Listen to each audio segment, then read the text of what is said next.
आणि बीडच्या संदर्भामध्ये काय माहिती आहे तिथला जो रस्ता परभणीमध्ये जे काही घडलं, खरं म्हणजे एक तर संविधानाच्या संदर्भात माथे फिरू व्यक्तींनी जी काही त्या ठिकाणी कारवाई केली त्याचा तर निषेधच केला पाहिजे. मात्र एक गोष्ट निश्चित आहे की तो व्यक्ती माथे फिरू आहे.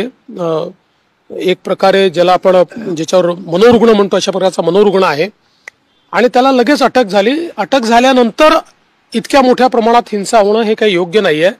मला असं वाटतं की जे जे लोक भारताच्या संविधानाला मानतात आणि जे भारतरत्न डॉक्टर बाबासाहेब आंबेडकरांना मानतात अशा लोकांनी नेहमी संवैधानिक मार्ग पत्करले पाहिजेत आणि अटक झाल्यानंतर हिंसा करणं हे काही फार योग्य नाही आहे.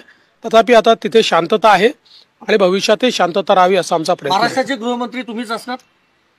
अरे बाबा थोडी वाट पहा ना, एवढी घाई काय करतो, सगळं सांगतो. चला बीडमध्ये देखील अशाच प्रकार